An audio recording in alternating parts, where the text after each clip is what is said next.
할렐루야. 그리스도 안에서 한 형제된 우리는 형제를 사랑하고 서로 우애하고 나아가 서로 존경해야 합니다.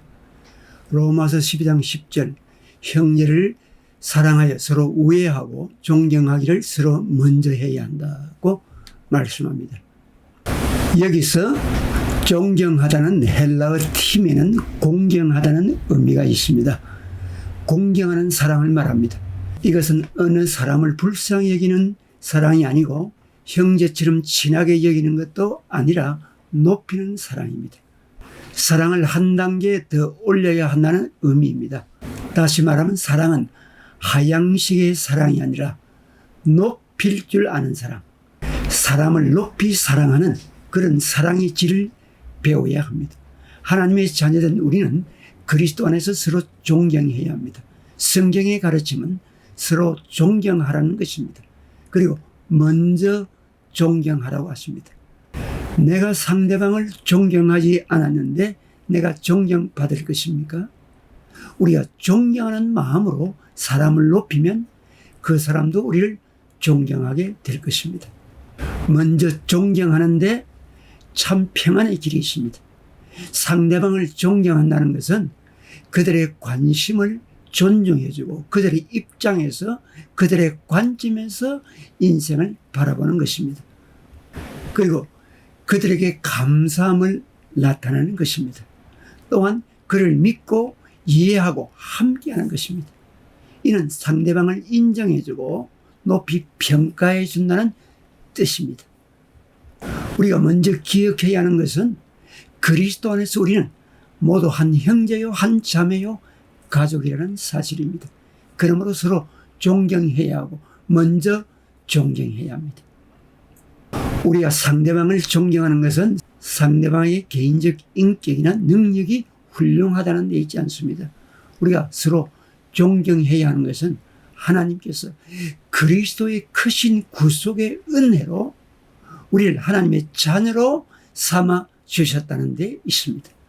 그리스도 안에 있는 우리 형제자매들은 하나님의 백성으로 부름을 받아 그리스도를 마음에 모시고 사는 거룩한 하나님의 자녀들로 그리스도 안에서 새로운 피조물이 되었고 영원한 천국의 백성이 된 것입니다. 그러므로 우리는 서로 존경해야 합니다. 참된 행복이 어디에 있습니까? 우리 마음속에 존경하는 마음이 있을 때 그것이 행복입니다. 존경하는 마음이 없으면 그것은 참으로 불행한 일입니다. 자신을 위해서 불행한 일입니다. 그리고 존경하는 사람이 있어야 됩니다. 우리 주변에 존경할 사람이 없는 것 역시 불행한 일입니다. 그보다 앞서 우리 자신이 상대방을 존경하는 삶을 살아야 합니다. 그때 우리도 존경받는 삶을 살게 될 것입니다.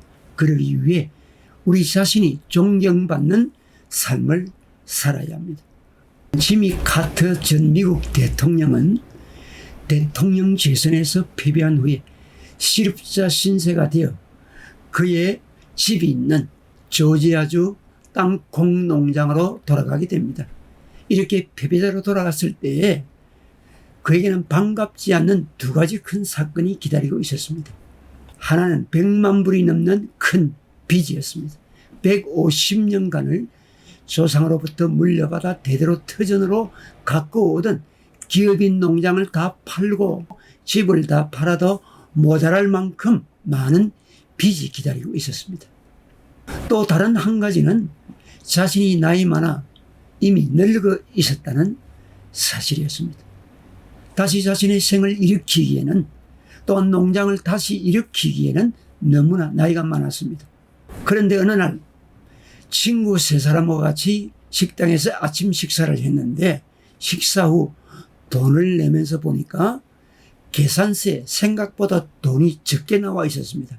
그래서 종업원을 불러서 말했습니다. 당신이 실수한 게 아니냐? 내게 준 계산서가 왜 이렇게 돈이 적으냐라고 물었습니다.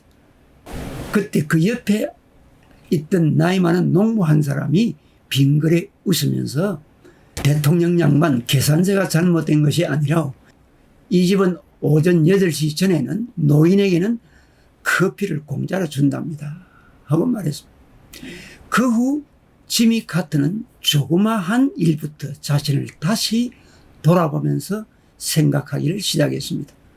자기는 모든 것을 다 잃어버린 줄로 알았는데 아직도 동네 사람들이 자기를 존중해주고 있고 옛 친구들이 존경해주고 많은 사람들이 자신을 존경하고 있다는 사실을 깨닫고 그는 망치를 들고 집이 없는 사람들에게 집을 지어주기 위해서 세계 곳곳에 다니면서 집을 지어주는 헤비타트 운동도 하고 세계 평화를 위하여 분쟁 지역을 달려가 지도자를 만나고 또 사람들을 섬기고 또 자신이 출석하는 교회에 청소도 하고 봉사하는 일을 계속했습니다.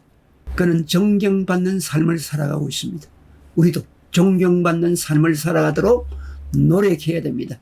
대인관계, 대화, 물질 문제, 교회 봉사도 존경받는 삶을 살아야 합니다. 인격적으로 존경받는 삶을 살고 세상 사람들에게서도 존경받는 삶을 살아야 하고 교회 안에서도 존경받는 삶을 살아야 합니다. 우리는 하나님의 형상으로서 지음을 받은 존귀한 존재입니다. 마땅히 존경을 받고 존경해야 하는 그런 존재입니다. 그리스도 안에서 한 형제된 우리는 서로 존경하기를 먼저 하는 성도가 되고 존경받는 삶을 살아가는 구원받은 거룩한 하나님의 백성들이 다 되시기를 바랍니다. 아멘.